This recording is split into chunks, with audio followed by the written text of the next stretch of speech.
Hello, hello, everyone. This is Alexandra Metters of galacticconnection.com, and today is March 31st, 2015. Now, I want to ask you guys, have you been wondering what it would be like to be here at this time, March 31st? This is a very magical time of the year. We've all talked about this for months and months and months. What was it going to be like around the spring equinox? And here we are today, and there are some major gurglings going on about military factions and SEAL factions getting ready, and militia stepping up, and martial law, which, by the way, I think is total garbage. I just want everybody to know that a lot of intel and a lot of messages have come forth through many of us who are either psychic or clairvoyant. We are all receiving the same thing, that we are literally on the threshold of something fantastic about to go down. So just want to remind you, hang in there, hang tough. Don't get caught up in the fear porn, everybody, because there's a lot of it going around. And there is an awful lot of the documents being released, which are showing what the government's been really doing to all of us around the world. So who better to bring on board today than our very up-and-coming, quick-rising star, Mark Sargent. Seriously, I cannot believe. It's very interesting because I did not set up this radio show. My husband very much pursued this because he's been pursuing research on the flat Earth for quite some time. I think you guys remember last summer we put a very comprehensive interview together about some of the things that we had, uncovered, and we were blown away. Just the concept of being on a flat Earth. We'd heard about it, but we didn't really embrace it until we started really diving into some of the details.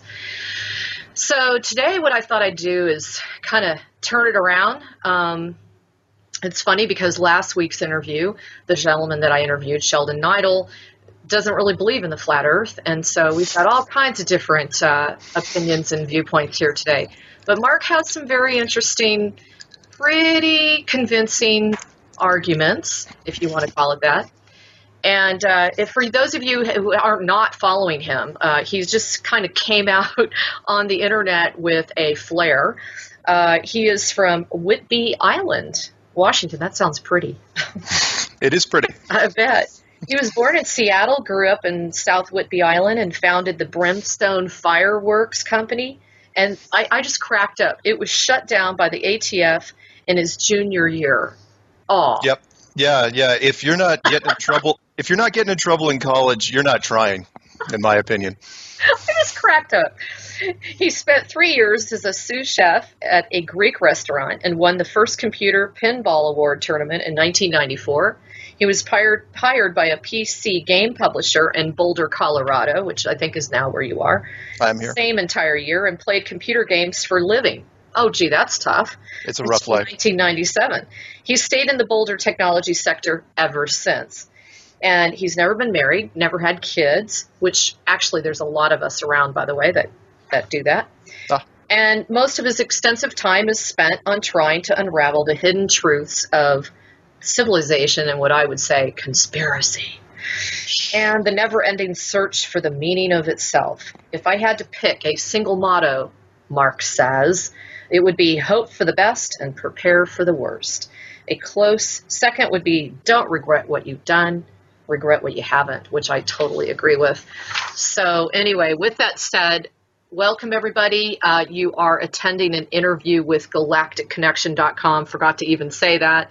Please visit my website at galacticconnection.com/daily-blog. You will be accessing the largest online library of articles, events, news, education, conspiratorial uncoverings, everything from quantum physics to spirituality. So we've got quite a bit to show you if you take a little walk up to Galactic Connection's website. So anyway, Mark, thank you for coming on today. Oh, thank you very much for having me. You are welcome. And as anybody may notice who are really heavily involved in the flat Earth theory, People are going to notice Mark's been really getting a lot of coverage as of late. And he and I were just talking about, isn't it interesting that literally overnight there's been a flurry of information and people connecting with one another regarding the flat Earth. There's no accident to this. No, it can't be. I've never seen such traction over a topic that should not be getting any traction whatsoever. It's amazing. Yeah. And I'm also noticing, which we'll bring up later, that there's a little bit of friction amongst the flat earther people. Little bit, but as of today, that may be mending. Good. I'm glad to see that. We don't need that. No, we don't. And just let me know when you want me to talk about that, and I'm more than happy to let you know what the progress is. We'll dive into that. Okay. So what I really want to start out with is, why do we see the same picture in every classroom, in every book, every science book, from the time that we were educated from a very, very young age? Why do we see the same picture of the Earth? Because it's the only picture they ever released. It is the strangest thing you'd ever expect, but from and it really depends when you date stamp that picture, and everybody knows what picture I'm talking about. That is, a very cloudy Earth with the bottom part of Africa, and all of what they're proposing is Antarctica with a big crescent cloud shape next to it. They put that thing out there at either the late 60s or the early 70s, and that was the only picture that NASA ever produced. And all the way up until at least 2000 and probably the mid 2000s, it was amazing. I looked for more 15 years ago, back in the year 2000, and literally people don't understand that if you did like a Google image search or just a general internet image search, that's all you got, was just rows and rows and rows of the same picture. And that's how good for me this thing was, as far as how big and how deep it was, because no one even noticed it. Everyone was like, "Oh, just NASA's just crappy at their job." Yeah. They had no idea that no, that's the only picture they're going to release until somebody, until the composites started coming out. Well, and that's my next question is, so the composite of the Earth, how many pictures is that a composite of?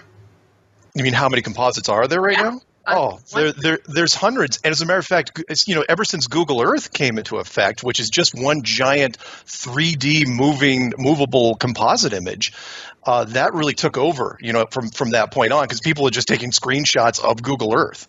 So that just fills up the internet. But by all means, anybody who wants to go out to YouTube, there's videos, there's people that dedicate, I haven't dedicated videos entirely to it, but there's people that dedicate videos to just showing all the different rows of composites, thousands at this point. And you can spot them, they're real easy. And even NASA will release composites, and they're not shy about saying, "Oh yeah, they're composites," because most people do not ask, well, what are the real shots from space? And as far as now, that's still images. What's more interesting, though, is try to find actual video of the Earth from space. Then it gets all right. Very, very tough to find. And if you do find something that's revolving, you get the early stuff that they released didn't have any clouds morphing, and that was caught almost immediately by the internet hive mind. So yeah, they can't get away with much nowadays. So clarify for the audience why the Earth is composited in the first place. The Earth is composited in the first place, I'll be as blunt as I can here, because the Earth isn't what you think it is. It is not this shape. It has never been this shape. In fact, for the first 4,500 years of our existence, it was not this shape. It was considered a flattish, enclosed disk system. And 500 years ago, it all of a sudden became this, and then for 20 generations, we were pushing this in the classrooms. So the composite images, they were desperate.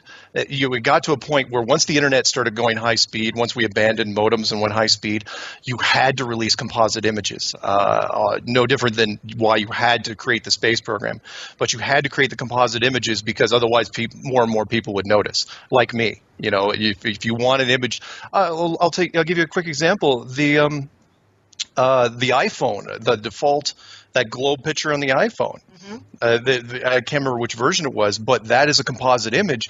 And the reason why the guy created it for the phone was because he couldn't find any decent images out there. So he had to create his own. And there's interviews on that. He was interviewed, and there's videos on YouTube you can find. It's great.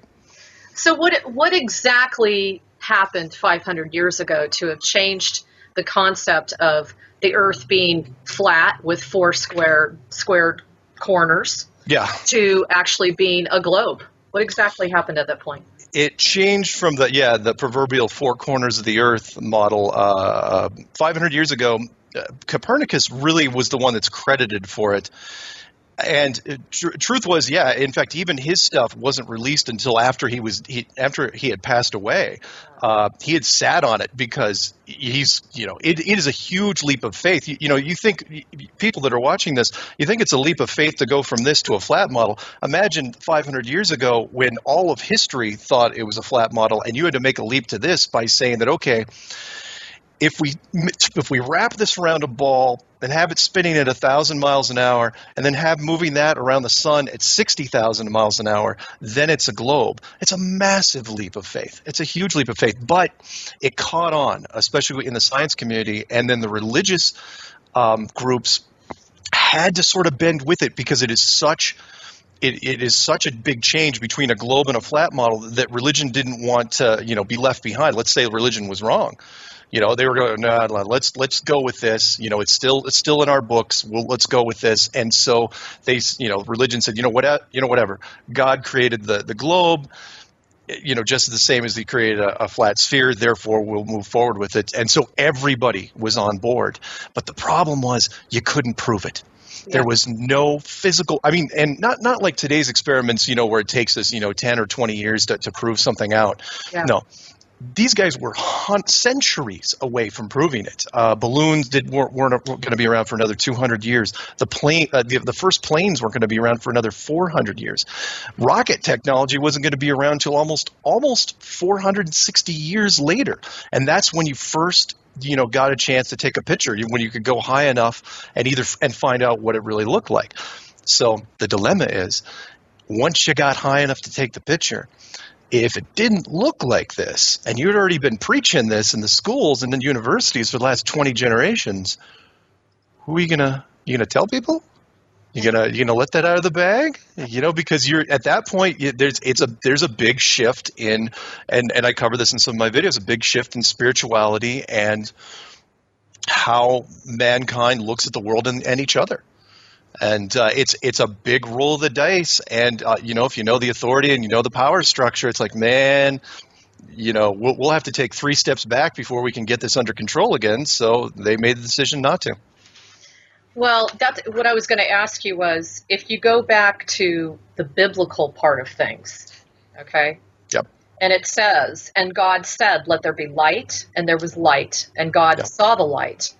Yep. That it was good, and God divided light from the darkness. And God called the light day, and the darkness be called night. And the evening and the morning were the first day. Now get this. And God said, let there be a firmament in the midst of the waters, and let it divide, here's the clue, guys, the waters from the waters. And God made the firmament, and divided the waters which were under the firmament from the waters which were above the firmament. And it was so. And God divided the firmament. So what's your interpretation of that? Oh, that's a great interpretation. And I use that most often because it's the most recognizable. It's Genesis. And not only is it the first book of the King James, not only is it, I know I hate to do this because other religions are going to yell at me, not only is it the first book of the King James Bible, but it is also the first chapter. So you can't go any further back than that, which is, again, why religion would absolutely latch on to this. All religions would latch on to this. I've got a wonderful PDF document that covers every culture. Every culture talks about this. That's what I was going to say. Yeah, and not just the big 5 religions, but your tribal religions. Every native indigenous population all over the world, they all had the same sort of belief, and that was a solid, immovable structure covered by some sort of canopy that displays everything we see in the sky, and it was a wonderful thing. As a matter of fact, the first ones that even got away from that, from what I was reading recently, were the Chinese in 200 AD, and they were considered nutso at the time when they did it, because everybody else were going, what are you kidding? Why would you ever, think about this? But it's an interesting. And what I thought was also interesting about that was the waters from the waters, because several people have said to me, as far as an enclosed system goes, what's on the outside of it?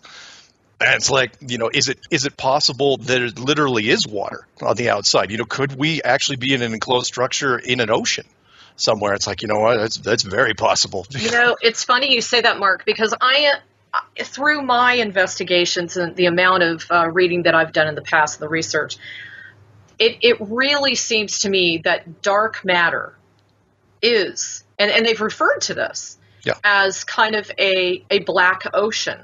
Yeah. And it's actually referred to as that in some of the ancient script. The other thing is, by opening the door to this theory, we are really having to look at ourselves completely different internally. Yes. Because now, once again, we're the center of the universe. And now, not from an egotistical standpoint. Yeah. It's really more about a spiritual journey. And what are we going to do when we find out who we really are, which is what I think this kind of leads to, is who are we really? But Agreed.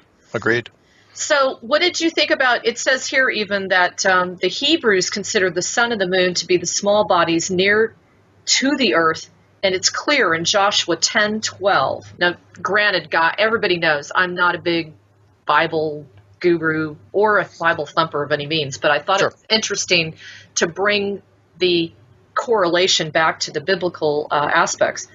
Yeah. It gives it specific localities in which it stood still.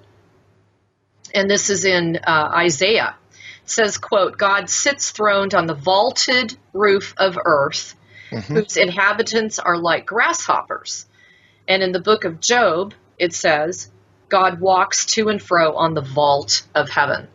Yeah. So when you talk about the firmament, what exactly is that? What have you found that to be? From everything that I have seen, it appears to be a very solid, and I know I overuse it, but I'm going to keep using it because everyone can relate to it, a Truman Show-like enclosure that seems to be impenetrable. It seems to be fairly high, although the height is really disputed. For me, 400 kilometers high could just be about fine, but other people say, it's higher. But it encloses the whole thing. I'll throw the Isaiah quote, or another Isaiah quote to you. He who sits upon the circle of the earth. Doesn't say the ball, doesn't say the globe, the circle. But as far as the firmament is concerned, a very, very large structure that may be being projected on from the outside as far as the planets and the stars are concerned. But to your point, the sun and the moon seem to be separate from that. And for me, and I know there's some dispute in the flat Earth circles. For me, I go with the traditional flat model, which says they're three-dimensional objects which spin around the circle and then adjust themselves according to the seasons. Interesting. So do you agree that the sun and the moon are the same size? It's very possible. It's extremely possible. Especially. Why do you say that? Because, let's look at the eclipses for one. The moon slides over the sun, perfectly, coincidentally. That's a good point. Yeah, and also don't think they didn't notice that you can only see exactly one side of the moon. Why they didn't get that thing rotating, I have no idea. But it just feels right. When you look at the two during any sort of eclipse, it seems. I know it's going to sound silly, but it seems like they could be possibly the same size, even though they say the sun is 92 million miles away and the moon is 237,000 miles away. But yeah, I'd say very possibly it's the same size. Which leads into, for anyone who hasn't followed Mark Sargent's video series, you want to tell them where to find him? You don't have to look hard now. Yeah. All you have to do is Google flat Earth clues, and it'll come up. I apparently am the only one using that term until somebody trademarks it, and it's on YouTube. But you don't even have to go to YouTube if you want. But that's the only place you can find them at the moment. Well, except for all the mirrors, because I put a little thing in there. I said, please feel free to share these videos, and people have just mirrored these things. That's good. That's the way to get the awareness up. Yeah. And you're now up to the 11th one. I noticed it was released just recently. Do you have a 12th one percolating? 12th one is in the works right now. The 11th one was called Souls in the System. The 12th one is called Real Eyes, Real Space Eyes. And I am still working on that one. That one's about the power of illusion, and I want to make sure I get that one right before I release it. So I'm not gonna throw filler up. I mean, I've released a ton of content already. Yeah. In a short amount of time. I don't know where most of it came from. It was like a bolt out of the blue. I just woke up and it's like, I've got to do this, and I had. Gee, I wonder who that could be. Seriously, I had How long ago did this start with you, Mark? It's embarrassing to say how short it was. Less than 7 weeks. 7 weeks, guys. And in fact, I don't think it's even 7 weeks. How many total videos have you made already? I made the intro and then 11 clues, so 12 of those, 3 trailers, and there's 6 interviews already up on the channel. Another one's supposed to be shipped to me here pretty soon, and then, everything else this week. Okay, so 7 weeks, we're talking 16 videos about, and 6 interviews. Yeah. And you're wondering why you woke up one day and you said to yourself, oh my God, why do I have to do this? Yeah. That's the way spirit works. Apparently. And is incredibly excellent for this to be being released, which is one of the reasons I felt compelled to do it. Now, with that said, I'd like to talk a little bit about why people would even believe that the Earth is not round. I thought it would be really cool to go into the whole thing about the measuring of the dip of the Earth. Sure. How they say that the first mile is 8 inches. Can you go into that kind of thing? I can. I try to. I got to be honest, though. I try to avoid the old arguments about why the Earth, isn't round, because the arguments don't go anywhere. As far as like the amount of dip per 6 miles. Yeah.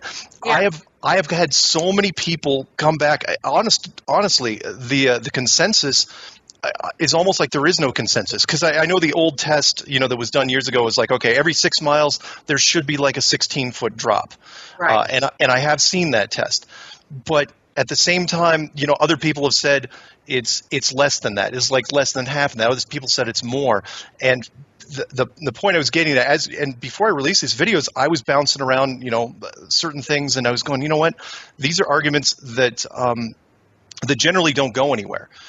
So I tried to go with the bigger broad strokes that nobody had ever talked about. But I know where you're going on this, and yes, tests have been done in the past, and people will argue on both sides. But unfortunately, the arguments, if you get too many nerds in one room, before 10 minutes is out, you're wondering what formula you're talking about, and it's like, okay, which you don't even know which side really to root for at that point, because it's just everything gets lost in math. Yeah. So, I'm giggling because I'm sitting here thinking, are you a nerd, Mark? Yeah,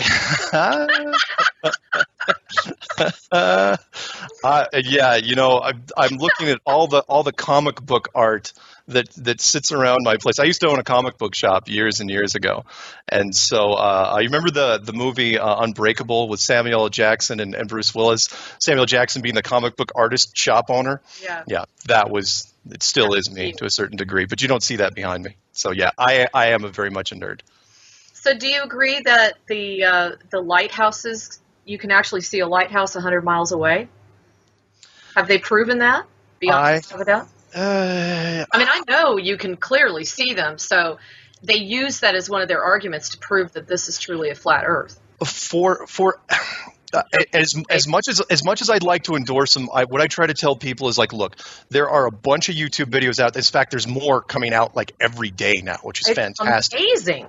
It's like overnight, guys. Yeah, when I go into YouTube and I say flat Earth, and then I say today or this week, I see players now that they literally came out of nowhere, and they're like, we're talking about. So to that point, anyone that wants to go out and see videos where people literally, because the big test, you have to go down to a beach somewhere and set up your camera and fire it off, between 1 and 4 feet high, and see how far you can go. And there's some very interesting videos out there of people taking long range or fairly long range, videos, because our cameras have gotten so much better. Yeah. And they are seeing distances which really aren't showing much of a drop. So that is very, very interesting. That. Yeah, go figure. Well, and you know what? For so many of us who intrinsically kind of have a knowingness about this reality, this matrix, it doesn't take a whole lot to talk us into it. But you're still having those out there, the naysayers, that, I got to have the scientific proof. And the unfortunate thing is, just by me diving into all the details to this, I'm finding that those theories and those tests, those diagnostic tests that they've used to try to prove that the Earth is not round, they're arguing about whether those tests are legitimate, because it's the starting point from which you decide to do a test. Agreed.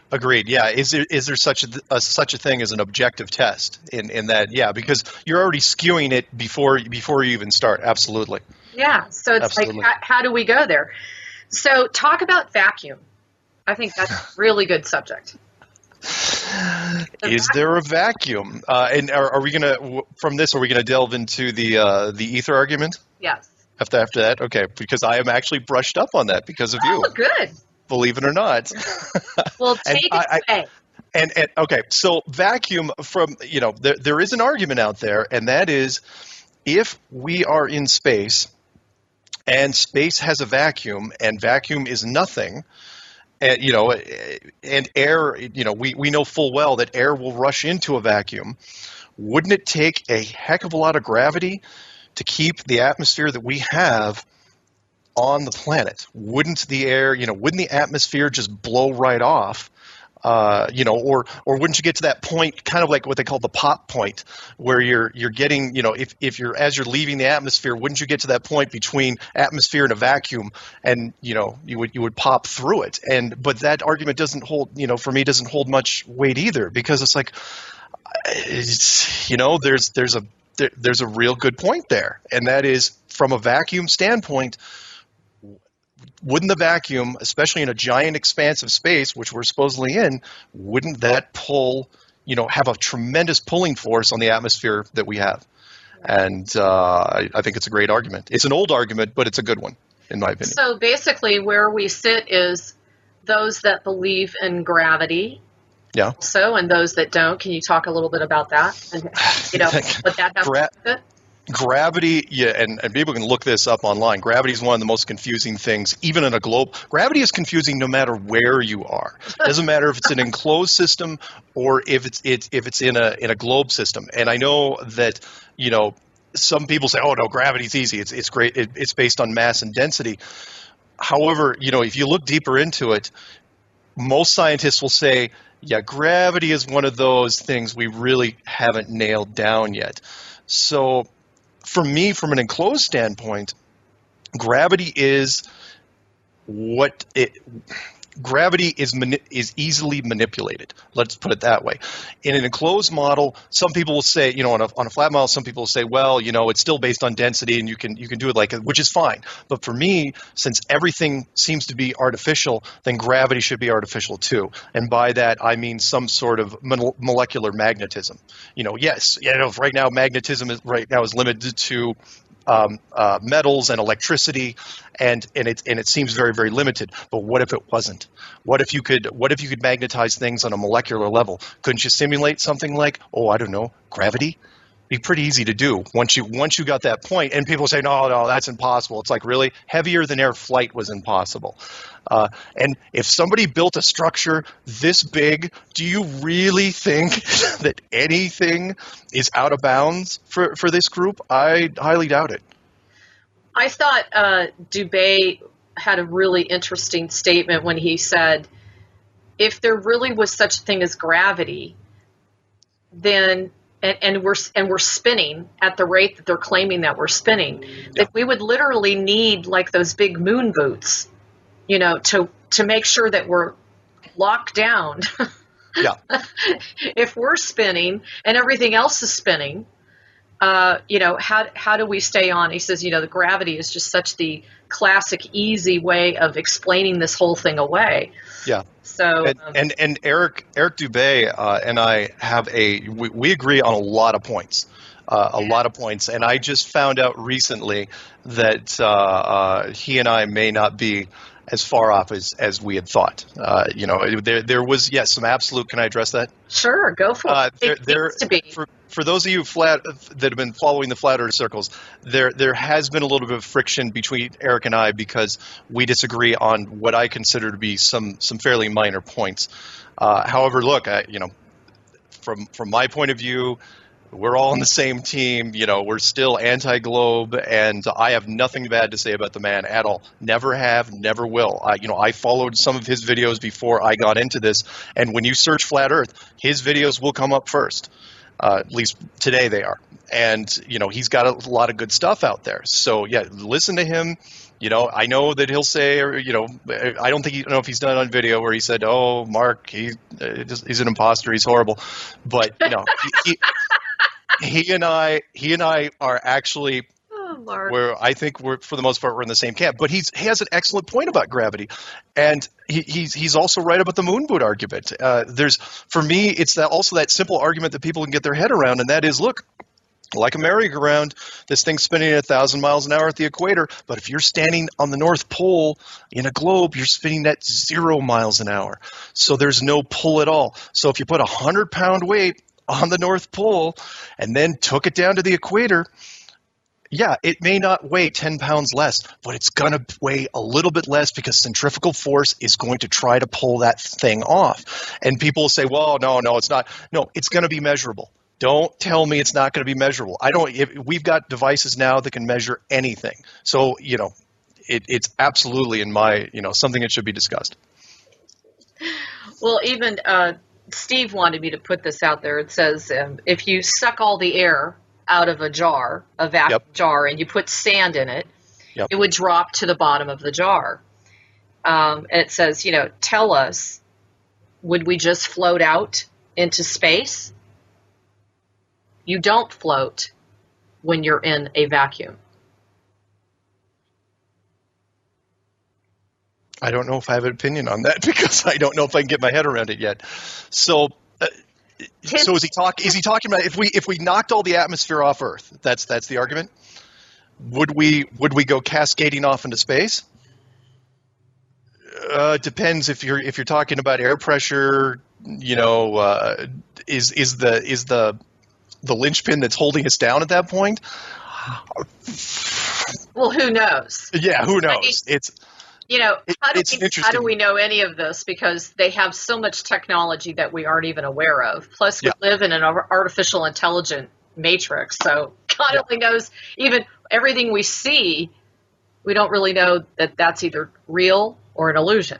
Oh, absolutely. And more to your point, by the way, if that is also the case, and I don't really touch on that because for me it was too easy to go down the matrix of the 13th floor argument, and I absolutely agree with you on this. But if you want to go down that argument, then literally you're talking about a programming simulation, in which case gravity is literally what they tell what they tell it to be. Yeah. It'd be no different than a video game. Characters can jump up and down in a video game. They have gravity because it's built in. They want to make it 10 times as hard, or make it a fifth as easy. Oh yeah, easily done. So basically, it could be just another program. Yep. The other thing I thought that was really a good point was we've been told for so long that we're just this little insignificant planet out on the outer orbit of this solar system, kind of out in the middle of nowhere. Yep. But yet it says here, God said that we are the center of the universe and cannot be moved. 1,500 years ago, everyone knew that we were the center of the universe. Yep. And that's just wild. We tend to look at 1,500 years ago and think, oh, they were so archaic and they were so non-educated, and so non-evolved. Yeah. you know? Yeah, but when the globe was created 500 years ago, what they did was they really isolated everybody, because they made this just this little speck of dust in the middle of nowhere. I mean, people, felt, you want to talk about feeling insignificant. The globe did it. That's a good point. If you go back to an enclosed system, which we may talk about later, Yeah. everything becomes way more intimate, and this giant, massive, structure all of a sudden becomes a one or two bedroom apartment, for some people. That's a good point. Well, now you started out, like, one of your very first series was talking about the film industry and Hollywood and the impact that they've had on this whole topic. Can you talk a little bit about Room 237? Oh, yeah. Yeah, you bet. Room 237. And why was it called 237? Room 237 was a documentary made about, and there are some people that say, because there's, everything in Hollywood is in pairs. So for those who are a fan of 237, you'll like it. But there are other people that say that, you got to go watch Kubrick's Odyssey instead. Really, by the time you finish it, you're going to get about the same message. But what it's about is that Stanley Kubrick, who started the movie 2001, he started producing it in 1963, which coincidentally was the same time that NASA started up the Apollo programs. And he worked on it 5 years, and the Apollo program, really started doing their thing, shortly after the release of his movie. And the rumor was, and I believe it absolutely, that Kubrick was signed on to work for the Department of Defense because he was what they considered the best guy at reproducing technology that hadn't existed yet, which he proved with 2001: A Space Odyssey. For those of you who haven't seen it, it's 1968. It is still, in my opinion, probably the finest space simulation movie. The moon footage of that movie, when you're going to the moon, you're looking at it and you're going, that's the most gorgeous thing I've ever seen. And for 1968, it blew me away. So the rumor is that he was hired on as the Department of Defense to see what was possible in film to be recreated for a space program. What can you simulate in film? And they gave him an unlimited budget, and he worked on it for 5 years. Again, what studio would ever let a director go for 5 years, except for that thing that was done last year? But with unlimited money, and crazy. But supposedly he was soured by the whole experience. I mean, you work for the government for that long, eventually you're going to figure out the intentions. And it's like being a creative artist. He's like, you know what? I don't like digging this. Unfortunately, he couldn't get out of it. So he had to finish his movie, turn over all his tech to them, and then they went forward with the Apollo program. Well, what was interesting was, like anyone, you want to confess, but you can't.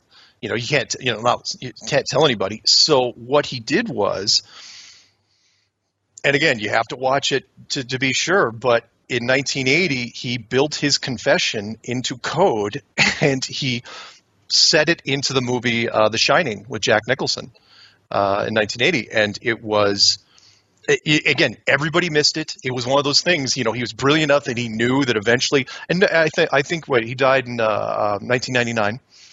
And shortly after, he finished Eyes Wide Shut. And people didn't figure it out. I think they didn't even pay attention until after he died. It's like the mystery of Stanley Kubrick, and they started looking into it.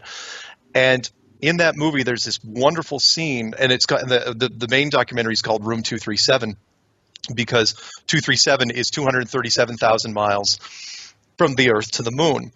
And I'm not going to do it justice. You really got to watch the documentary, but there's some wonderful stuff in it where, the room key is an anagram for moon room. How he designed the room key. The fact that the kid is wearing an Apollo 11 handmade sweater, and he stands up during this one scene, and you realize, most people, he didn't even catch it. The guy in the documentary, it's like, look, this kid's wearing an Apollo 11 sweater, right? The kid's maybe 6 years old, right? And this was 1980 movie. So when did his mother make this sweater for him? Yeah. Exactly. Little things, and how the room, basically the analogy was that everything in the moon room, which was room 237, was fake. That was the whole thing. Everything was an illusion, but it was this beautiful dream, how it started out, with a beautiful woman that turned into this nightmare. And which, and he just, you could see everything. There's little things he put throughout the hotel that just kept referencing it back, little anagrams here and there. And it was brilliantly done. And again, it just goes to show you that Hollywood has many purposes. Yeah. But one of the most significant is what they're talking about now, which is soft disclosure. And unfortunately, they'll put a little bit of a negative spin on it. But when I was reading Room 237, which I unfortunately have not seen yet, I really want to make sure I do. Sure. When I was reading the description of it, I thought, well, how clever is that? So they got a budget for 5 years so that they could check out how they could present this information to the public. Yeah. What better way to do it than to present it on widescreen amongst the public? Yeah. Make money off of it. Yeah. And figure out what was the best way to do it, because we already know that they embed subliminals in the movies. Yeah. I mean, it was just probably the most expensive and early versions of predictive programming you could ever do. And it was perfect. It was, again, it was released 68 and then 69. It was already, it had already started in people's heads. It's like, oh yeah, the moon missions, and they were already reinforced by 2001: A Space Odyssey. It was great. Incredible. Well, I do remember The Right Stuff. Now, you were saying that basically the Apollo missions had never been touched. No, they weren't. And I'm a media junkie, and I should know. Can you talk about that just for a few minutes? Yeah, and it's really huge. I don't know why, but most people, for whatever reason, blew right by that. They're saying, "Oh yeah, fine, NASA's discredited. Move on to the next clues." I'm going, guys, you don't understand. It's like Hollywood makes movies about everything. If there's a nickel to be made in Hollywood, they will make. I mean, you've seen the movie. I mean, they're redoing Paul Bart Mall Cop this summer. They make movies about everything. They will milk it until literally they do not make money again. And you're talking about the greatest achievement in the history of the civilization, right? And they waited. The first movie they ever made was in 1983, which was The Right Stuff. And again, brilliant cast, very long movie, 3 hours and 12 minutes. And it was really just an astronaut training program movie. And it was set up perfectly for a sequel. It made a ton of money, nominated for it won a bunch of Academy Awards. I think it was nominated for Best Picture, but lost to Gandhi. And it was set up for a sequel because at the end of those 3 hours, it was like, oh, okay, we've just barely gotten to low Earth orbit. Perfect, let's do a sequel. Never happened. And then nothing in that genre happened again until 1995 with Apollo 13. And that was really just shot inside the space capsule. That was, out of all the 6 missions, let's do the one that doesn't land on the moon. That gets in trouble. Oh, let's fix things with air ducts and, wiring. Let's get, and again, great cast. Also, very, very well reviewed and very well. And then after that, nothing. Never. Any comments from the actors and actresses about this that allude to maybe fans knowing? No, as a matter of fact, well, a little side notes, like Ron Howard, when he was asking for, because he likes to do his homework, he tried to ask for the all the data stuff on the Apollo missions, and that was when NASA admitted to them, oh yeah, by the way, we lost thousands and thousands of all the telemetry tapes, and so did our subcontractors simultaneously, and people are like, what? What happened there?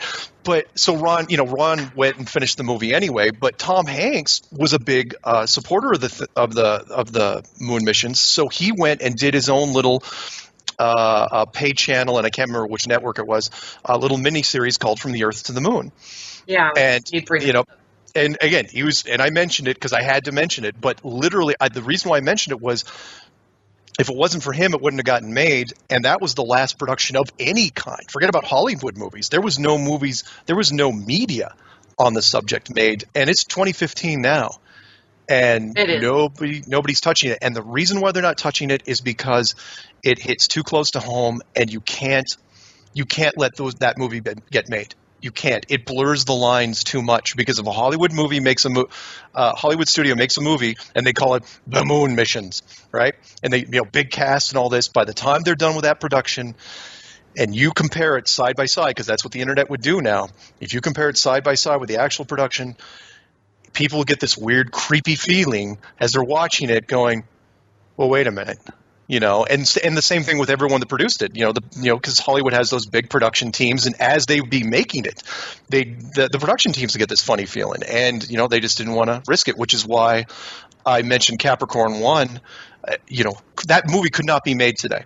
In 1979, absolutely, it was an independent film. Other people don't understand that was no Hollywood studio picked that up. That was an independent film made by a CBS television producer. Interesting. Yeah. And they're all essentially kind of poking holes at the whole moon mission endeavor, aren't they? Ultimately. Which one? Capricorn 1 as well. Oh, God. Oh, Capricorn 1, yeah. The backstory behind that was there was a CBS television studio producer, guy that worked in the studio, and he was old enough, or he'd been there long enough that when they were doing the second generation transmissions from NASA in the early 70s, he was part of that. So it was coming through his studio, and he was going, "This is some of the worst production I've ever seen." Not from a debunking standpoint. It's not that he thought that the moon missions were fake. He was just going, "That's just terrible quality from an entertainment standpoint." So he goes, yeah, "I could bought it." Well, yeah, he's going, "I could make a better thing than that. In fact, I could make a better Mars mission than they did a moon mission."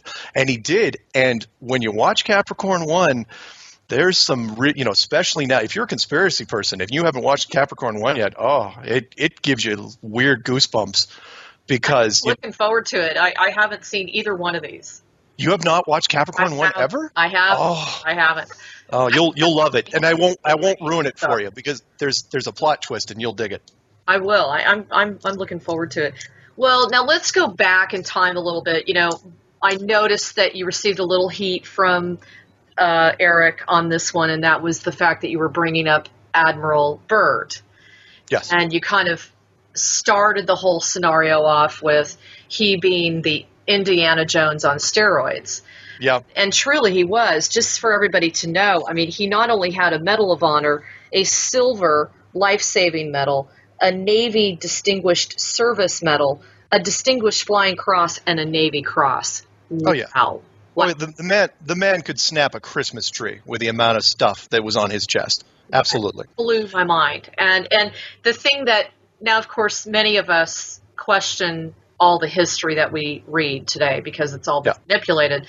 But when you have that many medals, and apparently he was really esteemed for being very heroic and actually saving a lot of other people's lives. He wasn't just trying to be in the background dictating, hey boy, you go there and do this, be cannon fodder for me kind of thing. Yeah. But talk to us a little bit about how does Byrd set the stage for the whole flat Earth? And I'd like to defend, I'm not going to defend Admiral Byrd as much as you might think, because there's a lot of conspiracy people that'll say, okay, look, because he was an admiral and because combine that he was a Mason, because, that's in his wiki bio, sure. Perfectly fine, that immediately people will say, well, he's part of the system and cannot be trusted. I totally get where you're coming from here. However, from an objective standpoint, there were certain things that he did, and it didn't have to be him. It was just that he was on point. So in my opinion, he was a glorious messenger, meaning he was the one that was going, regardless of what you thought about him as far as being military, and regardless of what you thought about him about, if he was involved in secret societies, he was still the point man when it came to world explorations. He did the North Pole in 1926, and then from 1928 to 1954, he just kept hammering the South Pole. Yeah. And it looked like, regardless of whether or not he was in on it, whether or not he was told that, look, there's something out there, which was why I mentioned the Indiana Jones thing, because there's a lot of little parallels, there that were going on. It's like, look, he's looking for something, and it's obvious that people want him to find it, right? Yeah. And very obvious. Yeah, very obvious. You don't spend your entire back part of your life in a horrible climate looking for something if you're not under orders mostly. Well, not only that, but the 4,700 men. Oh yeah, yeah. Operation Down in the High. expedition and the 13 ships. Yeah, yeah. Operation High Jump, which was shrouded in mystery to this day. You know, we can speculate all we want about, did they fight Nazis? Did they run into aliens? All over.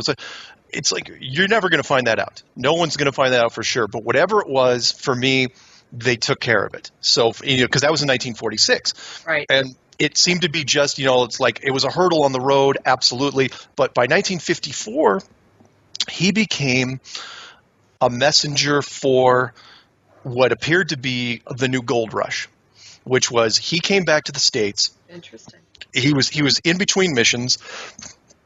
The mission he was prepping for was Operation Deep Freeze, which is going to start in 1955. But in 1954, he was doing the circuit around the United States, and he gets on this show on CBS, and he starts talking. And you can look up the YouTube video. It's wonderful. We're so lucky to have it. The fact that somebody from CBS actually released it. I know. And he goes on television, and he basically says Antarctica is the future. It is going to be. We are going to go there. We're going to be there for 100 years at least, and there's more resources there than the rest of the world combined. He's got a mountain range made out of coal that can supply the entire world, oil, minerals, uranium. Plus, he hadn't even flown over this big expansive land that he was talking about. And people are saying, "Oh, that's disinformation." It's like, no. No, that was a live interview.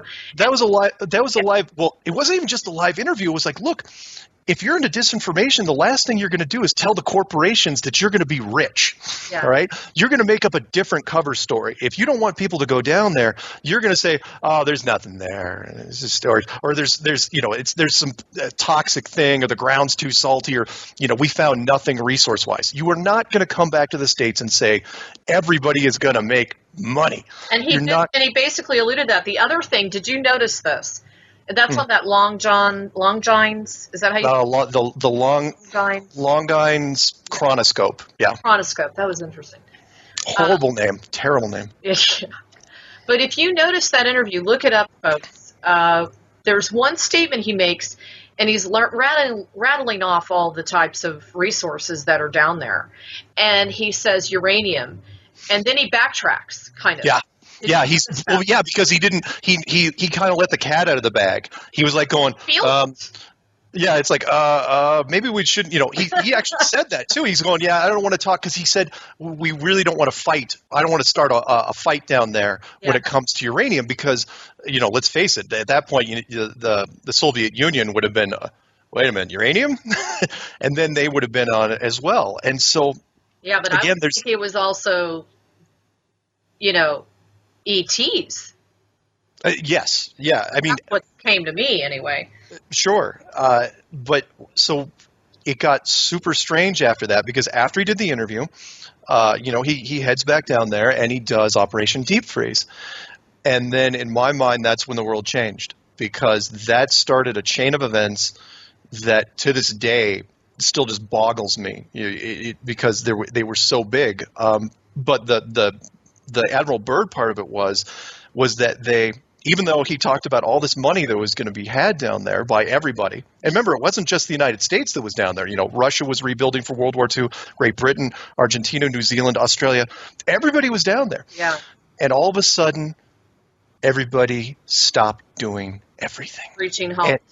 And they said, and not only that, they said, all right, everybody's leaving right now. And it was like a horror movie. It's like you run into the monster. It's like, yeah, we're not staying here, and they all leave.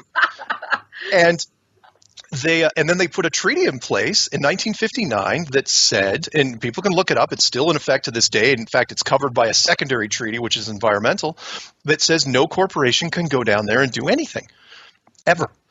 And again, as I'm looking at this, I'm going, wait, when does that happen?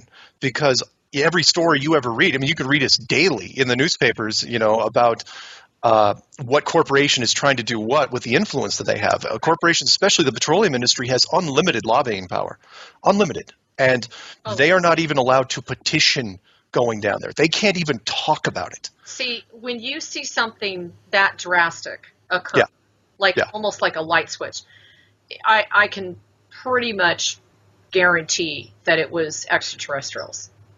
Just almost guaranteed. Because it impacted the entire world. It wasn't just the United States.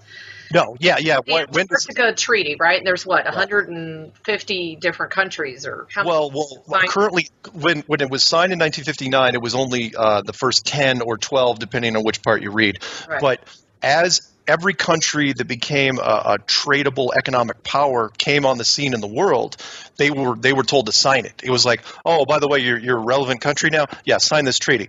And it's like, what do you mean? You're not going down to Antarctica. Really? For how long? You're not going down there. And so now it's, I think, as of today, it might be 52 nations, but they're the 52, economic powers of the world. Yeah. But you can be guaranteed that anybody else comes online, they'll all have to sign it. I agree. And just to kind of bring a little bit of specificity on what he said, these are some of the quotes out of his mouth. Antarctica happens to be the untouched reservoir of natural resources. I thought that was interesting, the wording that he used. It has to do with the future of the nations. And then this was strange, and I wanted to see what you thought. As the world shrinks, and then he stopped, and he regrouped, and he said, it will continue to shrink with an ever-increasing acceleration, thus bringing these places closer. And in the future, I can see a time where it will be very, very important strategically. Yeah. Quote. That's a direct quote out of the recording. Yeah. And you're absolutely right, which is very interesting as well, because when I was first delving into this, I had wrote a thing in one of my narratives where I was saying that everything became a shrinking world. And I wrote that before I even saw his interview. And then after I had done this, people that had watched it, they were telling me that I was starting to give them small world syndrome. And that's the natural reaction. That is absolutely instinct. Once you find out you're an enclosed structure, even though nothing changes, you look up in the sky and nothing changes in your world. Substance has changed. Yeah, you feel that the world has gotten smaller, and it's very interesting that Admiral Byrd would have said that more than once, and you can tell again. I think he had to think about that twice and say, "Oh my God, what did I just say?" Yeah, trying to be very careful. The other thing that blew my mind was they had a list. I did a little bit of research on Antarctica, and it says here: silver, gold, cobalt, copper, chromium, iron, molybdenum, manganese, nickel, lead, titanium, uranium, and zinc. And then, of course, there's just massive amounts of oil down as well. Yeah, I mean, it's depending on who you talk to, even if you're using the government's map on how big it is a massive continent. If at the very least, it is bigger than Australia, and people... Again, this isn't like an Area 51 situation where you just fence off a thing with scary signs and you put guard dogs and trucks. This is like sealing off a giant. This is like sealing off the entire continental United States, basically, and putting a multinational navy around it, putting a treaty in place, and saying nobody goes there. We're talking about a huge amount of land, and nowadays they're masking it under a veneer treaty, which is an environmental treaty. And of course, people say, well, of course, it's an environmental thing. We care about the penguins. It's like, no, the penguins only live on the coastline, for one. And second, and I might even go with that argument until you realize that treaty was put in place in 1959. Yeah. 1959, environmentalism wasn't a word. Greenpeace wasn't even founded until 1971. And that was just a couple, guys with tie-dye shirts in a van. That's hilarious. Some boats. So don't tell me, that it's an environmental issue. It is not. And besides, the corporations wouldn't care. Yeah. Do you think an oil company is going to care? Fine, even now, but at least they're a little bit better. They are absolutely. The petroleum industry is going to get into the Alaskan, state parks if they haven't already. But yet they can't. I know, and that's a sad thing. That, folks. But at the same time, they cannot even bring up a press conference to talk about Antarctica. Well, and okay, so here we've talked about Antarctica and Admiral Byrd, And Yep. for those of you that haven't really dived into the flat Earth theory, you're probably wondering, well, why are you focusing so much on Antarctica? So let's talk to them a little bit about how does that apply? What role does Antarctica play in the flat Earth? I'm sorry. You're I don't absolutely know. right. It's not, The nothing. Antarctica, okay, in an enclosed model, Antarctica isn't you think the globe shape is strange. Antarctica becomes stretched, meaning eventually on an enclosed world, you have to have an outer ring. And if Antarctica is at the South Pole, that becomes stretched to the point where literally it surrounds the entire, I didn't even see you were doing that, the entire outer edge. And if you think I'm just making that up out of thin air, I suggest you go look at the United States Geological Survey azimuthal equidistant map, which is on the wiki list of map projections, Yeah. and you will see that very map. In fact, somebody asked me today, it's like, where is that, on the USGS? And you could go on the government site, and there's various, different pages depending on which document you look at, but it is absolutely confirmed that that's what they use. The United States Geological Survey uses that map that you just showed. And it coincidentally is also the map used by the Flat Earth Society. Only one is considered a legitimate map, and the other one is considered crazy town. And, you wonder why. And I'm sorry, I forgot that too, that the U.S., that map is also the basis for the United Nations flag. Right. And that's the most interesting part of all is they've got it in our faces. Yeah, the United Nations flag is the USGS map, and it is also the Flat Earth map. Only the United Nations flag is missing something, and that is it's missing Antarctica. Yeah. So just so everybody's clear, Antarctica is actually the outer rim, all the way around. Okay. It is a cold water, cold climate barrier. And how tall are the walls of ice? 2 miles. Antarctica is way weirder than people think. Not only, do you have to dodge icebergs to get there, but once you get there, it goes almost 2 miles straight up, and it stays at 2 miles. It's so, and that you're pushing 10,000 feet. That's a couple thousand feet above altitude sickness for a lot of people. And then you've got hundreds of miles, we don't know how many, in all directions of nothingness. No plant life, no animal life, no indigenous populations, no ancient ruins that we know of. It is a harsh deterrent, so to speak. To make sure that no explorers go there. And exactly. Speaking of explorers, I know that there's several. Matt Boland, is that one of them? Clough, right? What are the explorers that you had brought up? There's in my notes here, I have... For which part? Well, Matt Boland I have down, and Rodney Clough. Apparently they tried to explore the North and South Poles, and they were threatened, right? I did not know this. Believe it. You've got something on me. I did not know they were threatened. Interesting. According to the research I have, Rodney was threatened. They actually threatened to shoot him out of the water. Really? And they turned him away, so he had to split. Matt Boland, same thing. And then there's this Muriel Endahay, who also tried, and he was denied. So, for those of you that are wondering, well, why hasn't anybody, explored this? Why hasn't anybody discovered the edges of the world, which are Antarctica? That was the whole reason we're bringing it up in the first place. It's such a natural process that most people, you got to remember, this system is very well built. The negative reinforcements on the outside and up above, but the outside, it's brilliant, in my opinion. First part is, of course, the fact that the oceans are 3% salt solution, which reduces ocean discoveries by 95%, which means you have to carry fresh water with you, and that would have completely changed if the waters weren't salty. By the time you get to the outer rim, the temperature drops to below 15 degrees, where salt water starts freezing. You run into icebergs, and then if you can get past that, you get to that frozen wasteland. But it's a fantastic deterrent.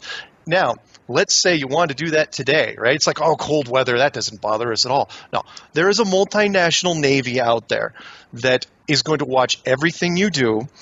Everybody on the ice, they know exactly where everybody is. In fact, there was a thing by the Antarctic. Somebody had sent me the Antarctic Board of Tourism recently that they just put in a new thing regarding remote drones.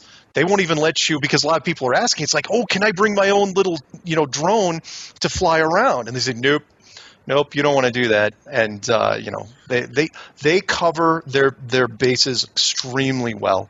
They don't leave anything to chance. And you wouldn't. This is what you would expect, because if you're not going to let a corporation down there to make tons of money, yeah, that's how far you're willing to go. So as far as civilians doing things on their own, oh no. It may seem like you're not being watched, but you are absolutely being watched. Yeah. Oh, absolutely. Now, I would say probably one of the number one most interesting things to research is maps. I've always had a fascination for maps myself as well. Yeah. And just when you were talking about the USGS and how they were formed in 1879, that was kind of an eye-opener to me as far as the way in which you map and how the globe that we use today is based on a map from 500 years ago, 1500s maybe. Oh, no. Yes, I'm sorry. The classroom, the one that's in front of the classroom, the Mercator map, that's 500 years old, and that's wrong. Okay. Absolutely wrong. And yet there are maps that they're able to do. And in fact, I just had some information come in this morning where they said that they're able to use a technology where they shoot the radar into the surface of the Earth. Mm-hmm. And it creates extremely accurate map making. Really? Now get this, to the point where it's so accurate that when you compare that map made, it's very similar to the very old maps that were developed by those that were the oceanfarers, that were literally creating maps strictly from supposedly traveling the oceans. Now, how is that? That just makes it even weirder. You're gonna have to send me those links, because that's if you're gonna go down that road, you might as well tell me what the core of the Earth looks like after you've only dug 8 miles. Right. Well, we'll get into that too. Just so everybody, if you want to research this, he was talking about the azimuthal equidistant projection, right? Yep. Isn't that what you were talking about? Yep. If you look at this, it's very intriguing. Can you talk to me a little bit about that, the properties of the points of the map, and how basically when people decide to map out a landmass, you have to decide at what point do you start. Now, no one's really, I haven't really thought of maps this detailed, and that just kind of blew me out of the water. Yeah, maps are, and I'm not going to be able to do it justice. There's some wonderful documentaries on YouTube, but yeah, you're right. It depends. It's not just where you start, but it's the format you're going to use. Correct. Which is even weirder. It's almost like, again, because I blame the globe for most of this, because you're trying to create a map off of a three-dimensional object, when in reality it's not this sphere. So a perfect example would be the Mercator map versus the Gall-Peters map. The Mercator map was done when they built it. It was done from a point of view, from a really European-centric point of view, to encourage shipping lanes. So all the continents, even though we look at them and they seem perfectly fine, that's not what they look like. So if you compare it to I'm going to try to talk about this in my next video, which is if you compare that to the Gall-Peters map, when you see it, it's the conditioning thing. Everything proportionally is correct. So South America is way bigger than what we would see on a normal map, and Europe is way smaller. Africa is much bigger. Australia changes size, but the biggest obvious one is, there you go. The biggest one is Greenland, up at the top of the map, which on the map you look at in a classroom is actually 17 times smaller than Africa. But you wouldn't know that from the map you're seeing in the classroom. They look about the same size. Right. And so, and people have been trying to get the Gall-Peters map into schools, and they're having a really, really tough time because visually it's an affront to our conditioning. It's like, look, we don't like looking at this. And I'm even going to include a clip, I think, in the vid, showing the West Wing thing, where if you ever seen it, where the lady from the president's office, because they're looking about the education system, and she's looking at the Mercator map, and she goes, "What the hell am I looking at?" Right? And he goes, "It's where you've been living all this time." And we don't, it's a question of perspective. I have another just fantastic map here. Yeah. Thanks to Steve. And what it does is it actually shows what we think the map looks like because of what we've been taught versus what it really is. Now check this out. I don't know if you can see that. Oh, neat. Isn't that cool? People should freeze that. That's actually great. Where did you get that? I don't know. He's just so into this. But look at the difference, folks. The black lines are what we have been told. The green is what it actually is. Yeah. And I'd like to jump in and say, this isn't even a point of dispute. Ask any scientist. That is exactly what we are taught versus what actually is, and they won't even let that into schools. So people are saying, "Oh, how can this globe thing, I'll be right." It's like, are you kidding? They won't even tell you how big the countries really are. You really think they're gonna bend and say, "Oh yeah, by the way, it's not a globe"? Well, and for those of you wondering how they can get away with this, the main thing is that during the time of exploration and also imperialism, I should use. Yeah. There you go. There was definitely a motivation for the smaller countries to appear larger. And don't forget, these guys know the human mind like the back of their hand. I mean, they know how we react and what we feel and how we can create better than we do ourselves. Yeah. Thanks to places like the Rand Corporation, the military, even the prisoner war camps. These are all, and Auschwitz. These are all areas where they've done a massive amount of work on learning how the human mind works and perceives. Yep. So they can create this whole Holly-weird scenario. Nice. Nice. Oh, that's a great map, though. It is. Really, I'm going to look that up after I'm done. Now tell everybody about I don't even know how to say his name. Abu al-Rahan? No, don't use his full name. Okay. Now, in fact, now you're going to screw me up. Okay. Al-Biruni. Al-Biruni. There he is. Yeah, his full name, Persian, is tough to pronounce. Okay. So, yeah, when you go to, again, that was one of those little tidbits which I love, and, I still get, debunkers come at me. Can't wait. When you look at the azimuthal equidistant map, there's some notes on it, and it's really interesting because in the wiki list of map projections, which is all pretty much grabbed from different sources, but the azimuthal equidistant map, which is tied to the USGS, which is tied to the UN flag, which is tied to the flat Earth, and all these things, no other map is linked to as many things as this thing is. You look and you think it's a typo because it says, well, when was the map proposed? It was proposed 1000 AD. And you think it's a mistake, and then you look and you see who it was proposed by, and it was proposed by a Persian scientist named Al-Biruni. And you look it up, and sure enough, he was the one that came up with this type of model, which was also very interesting because 1,000 years ago, it's when we thought the Earth was flat. Yeah. And 1,000 years ago, we didn't even know the complete map. So his model was based on his perception of the globe, not the globe, the enclosed world, and we hadn't even discovered everything on it yet. And you think, okay, maybe it's still, maybe it's not a modern thing, and maybe it's a broken link. And then you look and you see, if you look at it under Al-Biruni, NASA named a moon crater after him. Wow. And it's like, seriously, So I don't know who left the USGS link in there, but it's absolutely legit. It's absolutely real. But that's how they mess with us. They give you just enough information that's actually truth. Yeah. And they surround it with a bunch of garbage. I mean, yeah. Yeah. I think the other thing that was interesting about him, he was a mathematician. He was well versed in astronomy, physics, mathematics, natural sciences, and also distinguished as a historian, chronologist, and linguist. Good God. Oh, yeah. I mean, this guy really knew his stuff. And I also, do you know that he was the creator of geodesy? I did not know that. That's really good.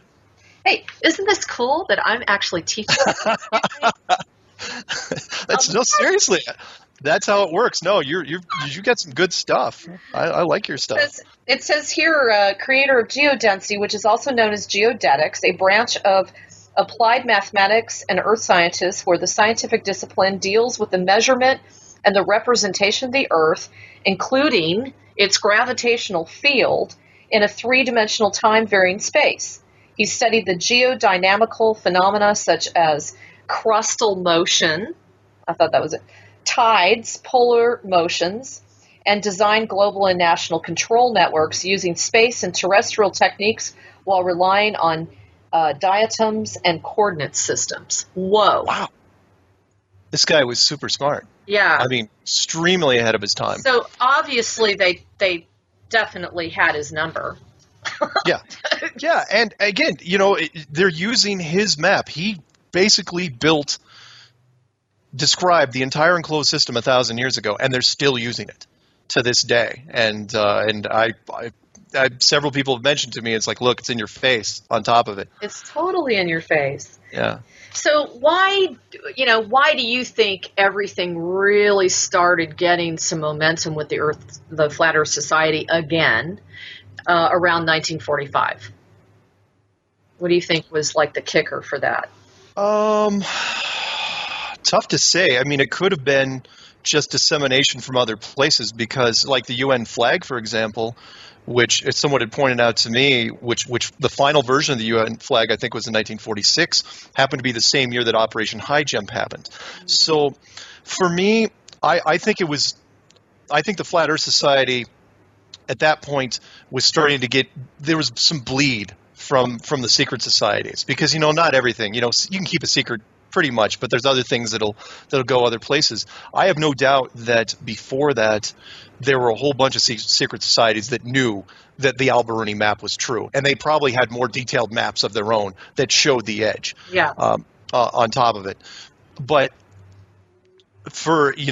and so there seemed to be sort of a fevered pitch for a little while, but then it was kind of like. I'm not going to have the greatest analogy for it, but you know how you talk about doing something, you're super psyched up about it, but then it becomes more real than you want it to be, something super scary, like, are we really doing this?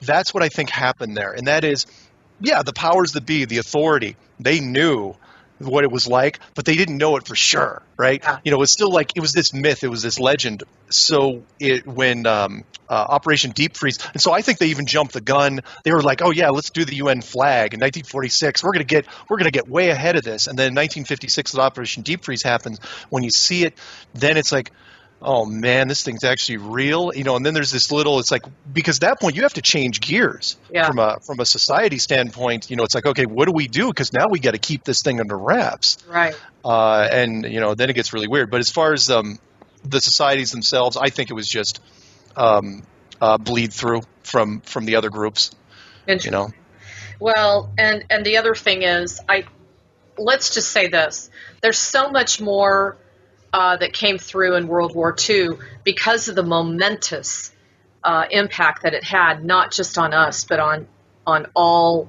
the beings within this so-called universe. Which, who knows how to define that these days? Yeah. But it just seems to me that 1945 was really the turning point for so much of this stuff. Now, do you feel that it was after they made the discovery through Bird's mission down there? Yeah. Do you feel at that point there was a lot of aggression in clamping the whole flat Earth theory shut? Massive. Okay. Massive. Because everybody went into freak out mode almost immediately. There were moves being made that didn't make any sense until you started putting them all together. And that was, so in 1956, Operation Deep Freeze ends, but between 1955 and 1956, you find something so huge, something so jaw-dropping that you not only can you not come up with a cover story for it, but you lock down the entire continent. But that takes a few years. Right after that, in 1957, the United States and Russia, who left the ice at the same time. People say, "Oh, we've been enemies, Cold War, blah blah blah." No, United States and Russia have been in on it since day one. Everything that they do, they talk to each other. Yes, at the lower ranks, fine, you can say whatever, but the United States and Russia at the highest levels were in on this because they had to be. One country could not pull this off by themselves, and they knew it. Everybody had to be, it was a combined effort, but mostly it was the United States and Russia. They both started up their rocket programs in 1957, with a fevered pitch. It's like, we've got to get this thing, it's like, okay, we're going to create the space race, right? That'll get, people going naturally because it didn't make any sense. And then within a year after those first rockets going up, they decided, well, yeah, we're gonna put nukes on the top of them and start firing them straight up. And they did that starting in 1958. In 1958, literally within the first three shots that they took, the United States took, because Russia had to catch up a little bit, they formed NASA immediately in 1958. And then shortly after that, in 1959, they locked down Antarctica. But NASA, when it was formed, was really the militarization of space. They had to control the skies, and that was an outstandingly big, broad move by the United States part, because at that point they controlled all science aspects regarding space. If you were an engineer and you were a scientist and you wanted to deal with space, for the next 40, 50 years, you had to go through NASA. And so again, rocket program, firing nukes, form NASA, lock down Antarctica, turn around, keep firing nukes until 1962, when Russia and the United States both stop on the exact same day, and they say, oh, it's a moratorium. No, it wasn't a moratorium. They were done. They were done mapping the whole thing out. It took them 4 years to figure out where everything was up there. And then once they stopped firing, then they decide, oh, yeah, we're going to do the moon program. And, then Is there anything to show what they found out? I mean, are there any maps that reflect what they found the firmament to be? All we know... Unfortunately, all we have are the public records of the shots fired and the supposed altitudes that they were sent to. And you can look these up. They're in Wiki. Everything that I did wasn't referenced, by some weird site. It was mostly, standard Wiki stuff you can find. Although I'm sure you could find some government stuff on it. I'm laughing, Mark, because I even got an email this morning. Well, Wikipedia is owned by the network. Oh, fine. Yeah, of course. I got you. Necessarily just trust that either, But at the same time, you still got to believe. They release stuff every once in a while, I think, because they think it's the right thing to do, and it haunts them, way later. Oh, I'll give you another example. The Van Allen radiation belt, discovered by a NASA employee in 1959, the exact same year you locked down Antarctica. And the Van Allen radiation belt, the message was, oh yeah, there's something super deadly above you. Oh no, it's not a dome. It's just a big layer of radiation that nobody can go through. And that backfired on them, because in 1959, that was still 10 years before the first moon shots, right? So they had 10 years to figure out a technology to get through this imaginary radiation belt that they had created. But it wasn't long enough, because they realized the only way to get through radiation is some heavy lead shielding, and they couldn't put it on the capsules because it would make it too heavy. So they just sent the capsules anyway and decided, well, we just won't talk. They just trailed off. It's like, oh, we're just not going to talk about it, right? 6 moon missions back and forth through this, supposed radiation belt, and nobody died without shielding. And, you can go on YouTube, and there's great new stuff that's coming out, even this month, where there's NASA guys that are going on television and saying, yeah, we got to deal with this radiation problem. It's like, well, what are you talking about? You already dealt with it 50 years ago. So what are you talking about it now for? It's interesting. There's actually a video out where the guy swears that the water within the nuclear power plants is perfectly safe to swim in. Really? I'm not kidding. He challenges everyone. He actually worked there for decades. Was this American or Russian? American. Really? I believe he was on the East Coast. I'd have to track it down. It's on my website if you go. Okay, I'll check it out. Absolutely. You know, work with the search engine. Sure. But now on your Status Quo series, you know, basically you go over the 500 years ago and the perception of the Earth and how it, you know, used to be flat and then it turned around and they went into the whole global thing. Yep. And the Treaty of Antarctica and that was off limits. Yep. And you were talking about the astronauts were sworn to secrecy under the penalty of whatever. Now, the moon missions were launched. What is your perception of how many actual moon missions really made it to the moon? None. I don't trust. The moon missions have been so. And again, don't take my word for it. There are a bunch of documentaries out there. Every year, the internet makes the moon missions sillier and sillier to look at, to the point where I'll even take it one step further. A site that I ran into recently, which is, and you can Google this, is the third-party evidence of Apollo missions, which is basically NASA has gotten so beat up about this. You know, it's so just hammered on this that they had to release a secondary wiki entire section that says, don't take our word for it. Here are independent people, independent countries that have nothing to do with NASA. Literally, they say at the top of the page, nothing to do with NASA or the U.S. government that can confirm we went to the moon. I've never seen such backpedaling in all my life. It's like at this point they're just holding on by their fingernails, trying to keep this thing afloat, and it is not working. No, moon missions, no, never, ever, never happened. So for everyone listening, I know there are so many disagreements on this topic. I can't begin to tell you how many people do not agree on this. Some people feel like there were about 6 that were made. Some people feel that only 1 made it. And then there's some that feel that none. So I would challenge anyone out there that can really come up with the testimony to prove beyond a shadow of a doubt whether we really did make it to the moon or not. Because I know that it's you know, it was all manipulated. Now, let's talk a little bit about planefinder.net. I thought that was really interesting. Planefinder.net and Flight Radar 24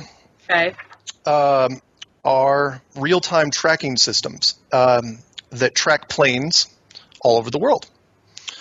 And when I was looking for, there was, if it is an enclosed system, there are 3 rules you cannot break. One, of course, is the space program is an absolute sham. 2, there can't be any actual photographs of the Earth from space. But the third one, which is also very interesting, is that on an enclosed system, there cannot the plane routes in the southern hemisphere are not going to be correct because of the map you're looking at. If the map is literal, here's the difference. The USGS will look at the azimuthal equidistant map and they'll say, oh, it's just a projection. But from a flat Earth standpoint, it's literal, which means there are 2 places on that map where plane flights will be wrong. And I mean very, very wrong. And that is South America and Australia, because they are literally at the opposite ends of the map. And on a globe, you can take shortcuts because it's a globe, it's a sphere. Australia to South America, 7,400 miles, piece of cake, no sweat, goes around across the South Pacific. But if you tried to get these flights, if you try to book these flights from these 2 points, and they should be very, very easy, they bounce you all over the place. The most notable one is if you like going from Sydney to Buenos Aires, they bounce you off Los Angeles, and it makes or San Francisco, and it makes no sense unless you're looking at a flat map. If you're looking at a flat map, it's almost an exact straight line.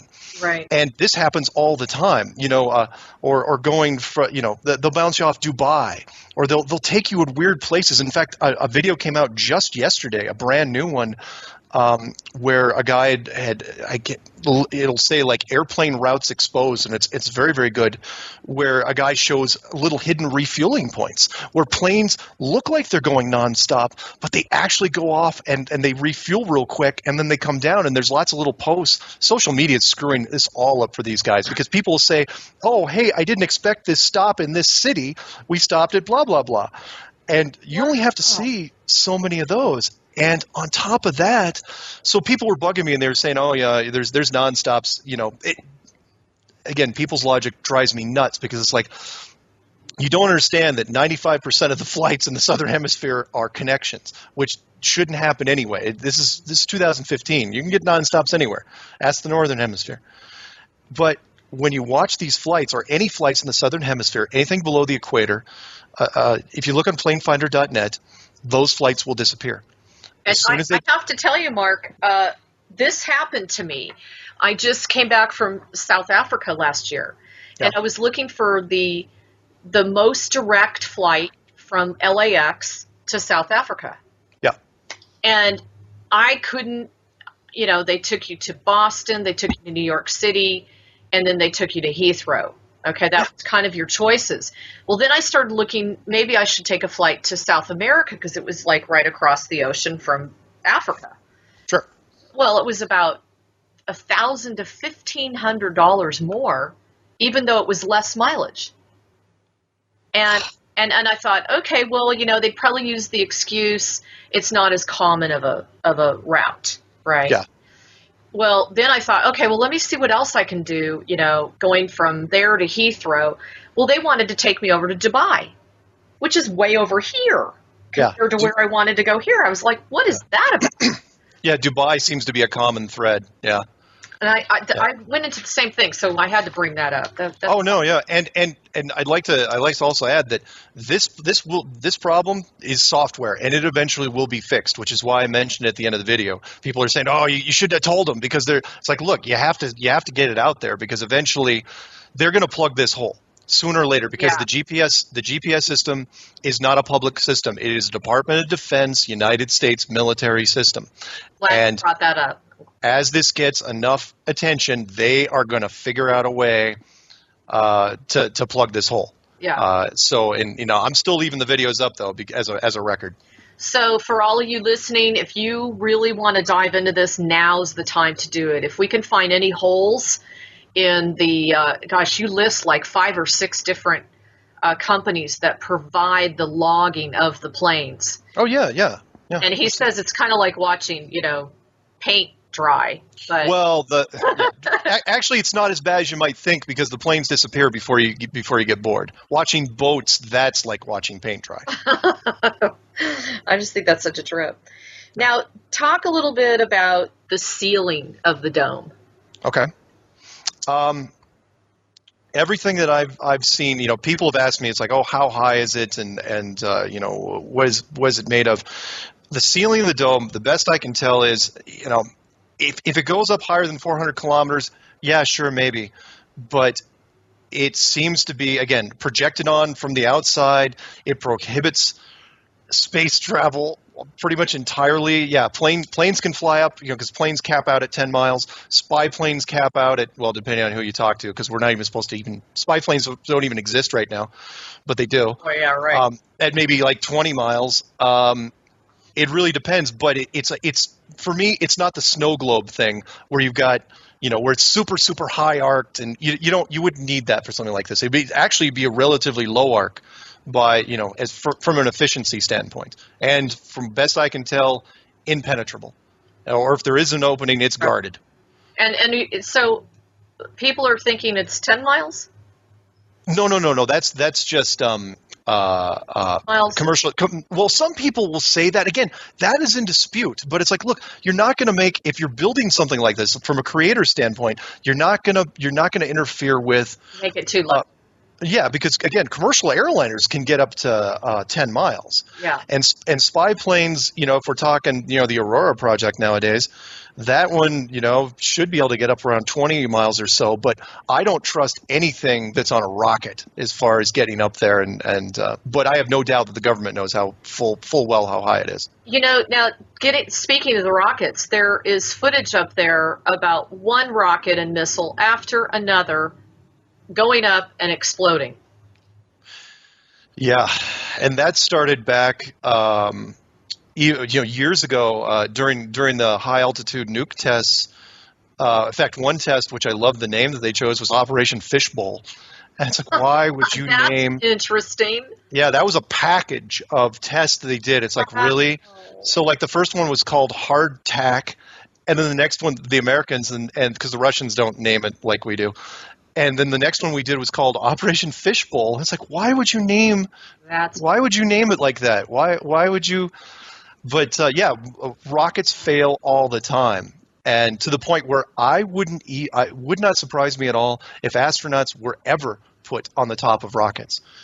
It'd be I don't think I'd even take that chance if I was doing a space program. I was just blown away, Mark, how many there were. I mean, it was like a couple of them in 1960, 1963, 1965. Let me see. Here I have it.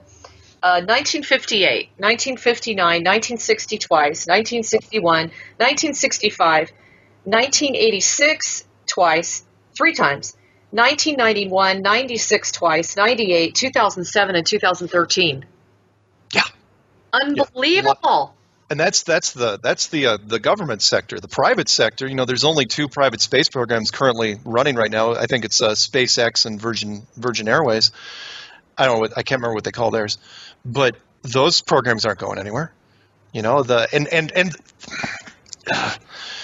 There's little things that NASA does. One is they release news on pretty much a monthly basis. I've never seen a corporation or a government agency release as much news as NASA does on a regular basis, to the point where, we had scheduled this interview a while back, and like 2 days ago, they just announced like, oh yeah, Russia and America joint mission to Mars, and we're going to build another, ISS space station in addition to the one that's already up there. And they do that to reinforce this. Yeah. It is strictly to say we're up there, you're down here. We're up there, you're down here. And it's like, really? You're talking about a Mars? That Mars mission's never going to happen. Never, because they can't. From a production standpoint, and I know people have heard me say this before, it's like, look, moviemistakes.com and all the other sites that all they do is track movie mistakes that happen in any piece of film. That there are nerds out there that literally go frame by frame on any piece of media, and they will look for the mistakes. You cannot fake a mission to Mars. I'm telling anybody that's thinking of doing that right now, you can't do it. If you try to do it, you will be shredded. It cannot be done. You thought the moon missions were blown apart? Mars, you wouldn't even get to land before they started tearing you guys up. Interesting. So, why is it so much more drastically difficult to? Because the public has access to stuff now that we didn't do in the past. Okay. Like when they did the moon missions, they had no idea the pictures were going to be analyzed on such a broad scope in such resolution, to where, again, you got somebody in Missouri at 3:00 in the morning that'll find something. The internet hive mind is total when it comes to finding. It may take them a while, but they will find everything. And now that, and it just gets worse, meaning the technology that the public has now is actually almost caught up with what they would have to try to fake. So I'll use the Interstellar example. That Interstellar, that movie that was released just last year. I look at it, and, he's going to give his daughter the watch. The watch is on his hand. It says 3:00. The very next scene, he's taking the watch off. It now says 8:20. I caught that in 5 seconds, and that's a multi-million-dollar movie. The government doesn't have nearly the quality control that Hollywood does, and that's why they get caught on all this stuff. And they just can't. I recommend anyone thinking about trying to fake a Mars mission at this point, just pack it in. Retire early. I love it. Well, now you had alluded to bringing up drilling down within the Earth. Since we can't successfully go up and discover the firmament and discover the fact that we're inside this so-called glass-type covered dome over Yeah. the flat Earth, then Yeah. a lot of people have said, well, then let's go ahead and go down and see Yeah. what we find. So can you go ahead and... Yeah, again, the the wool that has been pulled over your eyes is complete in all sectors, including what, not only, if you believe in the globe, the scientists will also have to tell you how it's built, literally from end to end. And everyone knows, and I included this in one of my videos called Depth Perception, which says, we all know that the ever brighter bands of molten material that's supposed to be in our globe, but people don't understand that no public company has drilled below, and it was the Russians that did it first, drilled below. I think the Germans did it second. The deep core drilling, they only went 8 miles down. And if this globe is 8,000 miles thick, how are you telling me what the Earth looks like if you can only go 8 miles down? And from a design standpoint, it's also very, very good because, yes, people, all the population's down the ground, and we like digging. We dig for just about anything. So you don't want people to start digging. That old joke, I'm going to dig to China. That because it actually wouldn't be China. It'd be somewhere else if it was in America. But in fact, you just dig into an ocean. You're talking about this one, right?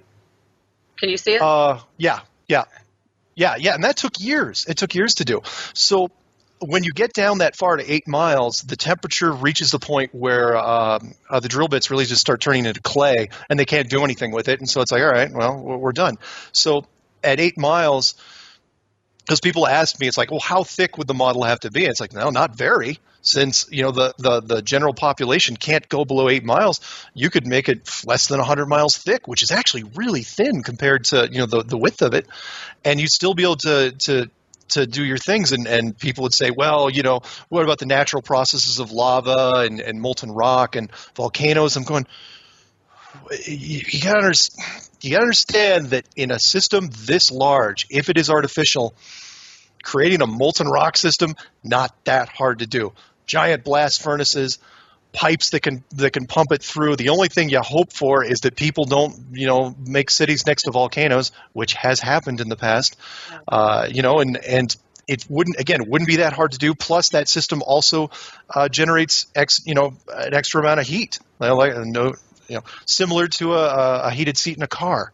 So the temperature system, it could augment that as well. It's very efficient on all levels. So no, not a natural process for me. 356 degrees Fahrenheit is what at 8 miles. At what they reached at 8 miles. Wow. Yeah. I mean, that's like. And then they quit. And then they said, and the Germans tried the same thing, and they quit. And yeah, there could be some military classified programs that could maybe blast through, but even they. Again, that's classified. How far down can you go with nukes?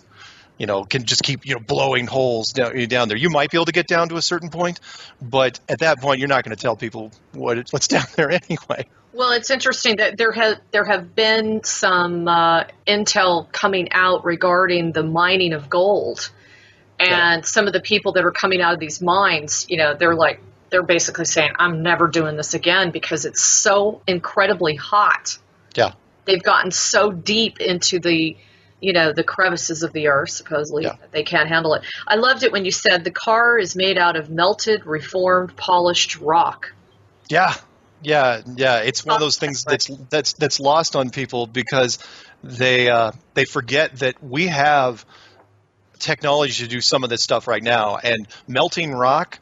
That's the easy thing. We drive around in it every day. That's all cars and anything metal is just, the soft parts of rock that we melted down and reformed. You scale that up, we could simulate a volcano if we wanted to. I know we could. That's a really good point. It's something I had never thought of, so I want to thank you. Commend you on that one.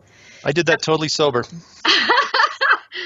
One of my favorite parts of Mark's series is under the souls in the system, and I want to just play like a 2-minute clip, if you don't mind, Mark. Okay. Are you gonna play it right now, or are you just gonna cut to it? Okay. Yeah, we're just gonna play it right now and then come back in just a sec. I just thought that this was so outstanding. I'm not even going to say anything more. Let's just listen for a minute. Better if the enclosed system was revealed. Would you lie to hurt someone? Would you rob a bank, commit fraud, or embezzle? Would you steal anything unless your life depended on it? And while people would still get angry and fight, would they maim each other? Would they kill? Would anyone knowingly commit murder? Would you bully or extort people for profit? In fact, knowing that the world was created, would you do anything malicious towards anyone? If the world is not a globe, but instead enclosed, then wars end. Hate crimes end. Maybe not overnight, but quickly. Because you may be, for the first time in your life, actually accountable for your actions.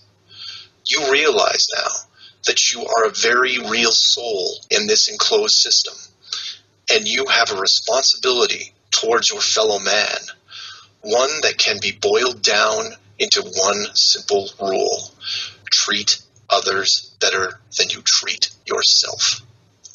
This is why it's so important to show the world as it really is. This is why I am asking the authority itself to open the door and let this secret come through. You've kept this hidden for too long, and the people who live here with you have been through enough. This isn't about money or power anymore. It's about our very souls, the essence of who we are. Wealth and titles don't define your heart. Hiding the entire world may have seemed like a good idea at the time, but we have gone way beyond that. Have you actually seen our home recently? This needs to be fixed, and it needs to be now. The people won't forget the deception, but they will forgive you for it, because a truth like this will make them more noble, something we should have been since the beginning. That was spectacular. Thank you.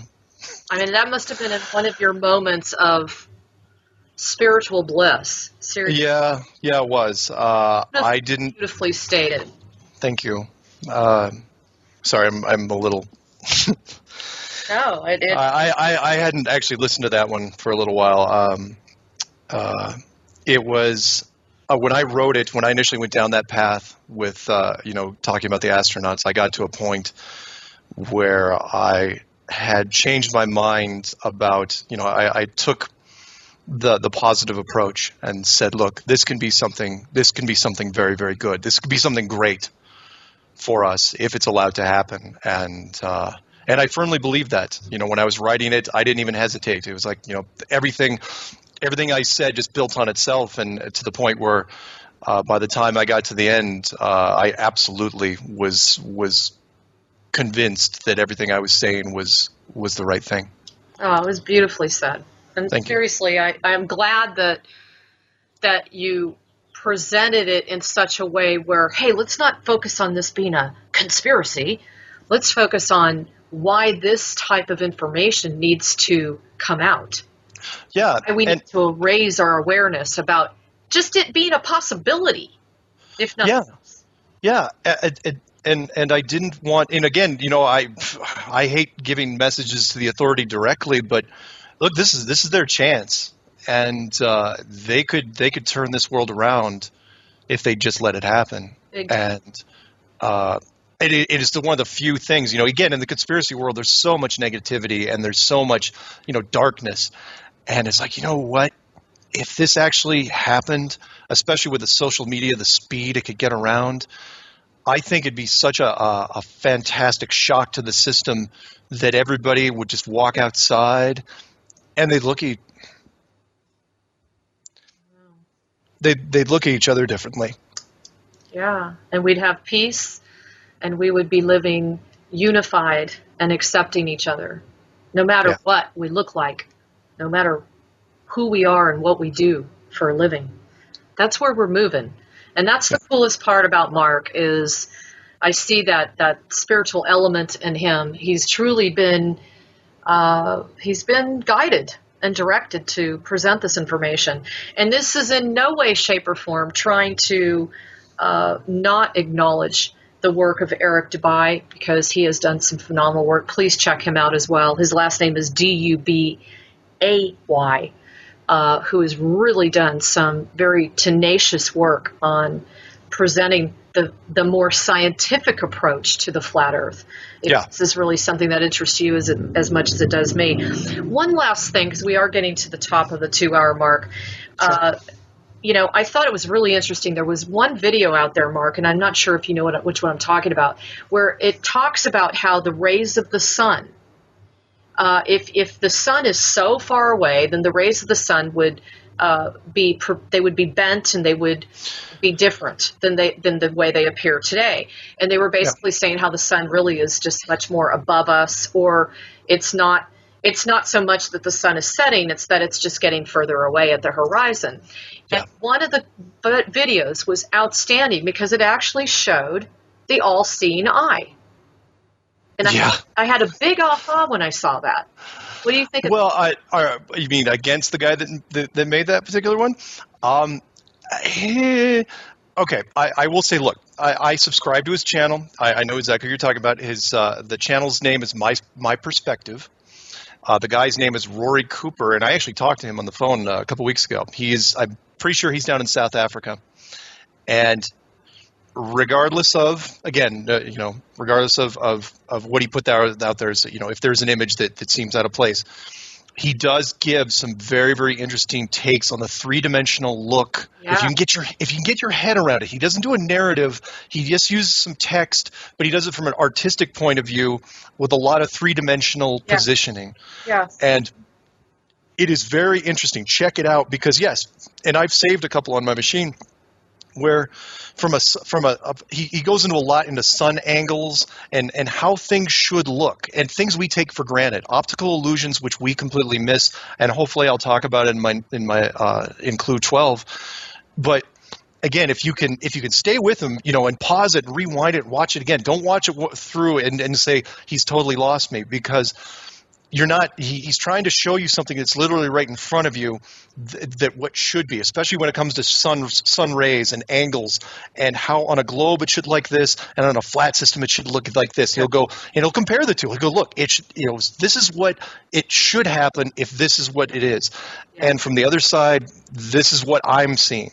He goes, tell me that I'm wrong, and it's somewhat controversial because again, it's not exactly scientific like Eric Dubay's stuff. Eric fills in a lot of holes that I don't. Yeah. But Rory's stuff is really interesting from a visual standpoint. It's because it's all eyes.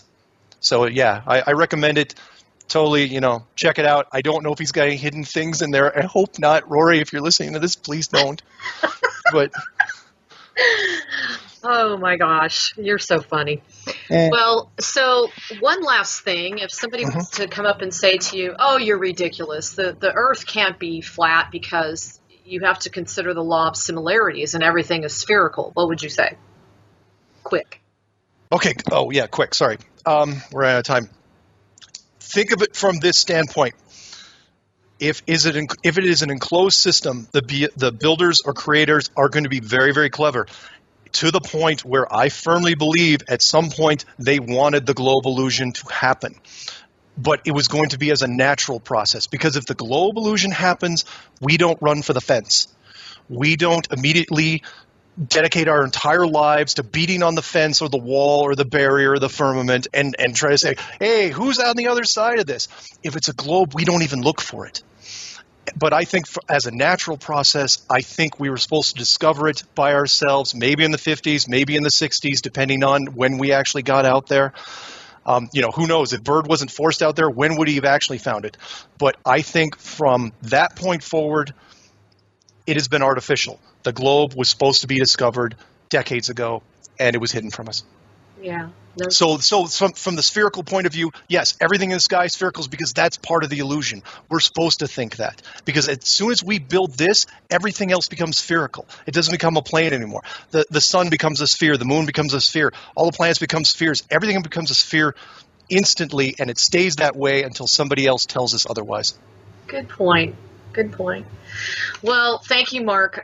Just so in case everybody did not remember, please access Mark Sargent's Flat Earth Clues 1 through 11, and he has some other videos up there on youtube.com. You can also, I'm going to let you give out your phone number. You can also reach Mark at msargent23@comcast.net. And he is bold enough to put his home phone number, which is? It's 303-494-6631. I put that phone number at the end of every video, and Yes. that's the phone right here. That's the phone. It's a landline. You can't text it, but I will leave that phone on until it is stopped blowing up to the point where eventually I'll have to shut the ringer off and just answer messages. But it's been wild so far. Well, and one of the other things I really like about the approach that you have is he's really open to all of us submitting additional data, any other tidbits that you feel will fill in some of the blanks. Okay. Oh yeah, I don't have all together. We're all basically trying to swim through the murky waters to find out what's really our truth here. And so I commend you, Mark. Thank you so much for all the work that you're doing. Thank you. Appreciate it. So anyway, we're running out of time. I just wanted to say thanks to everybody as always. You know how much I love you, and I appreciate you guys are the best audience. Your emails really keep me inspired and going and supported. So please know that ahead of time. Also, don't hesitate to contact me if you have any questions on the implant removal series, which is literally the best, I believe, in the world, and also my all-chemical galactic formulas, which are just a whole new ride of its own. So anyway, take care, have a wonderful evening, and we will talk to you on, what, the other side? No. Outside the firmament? Ah. I don't know what to say, but anyway, you guys have a wonderful rest of the week. Thank you, Mark, again. I appreciate all that you're doing as well. Thank you very much for having me. You're welcome. Everybody, lots of love. Take care.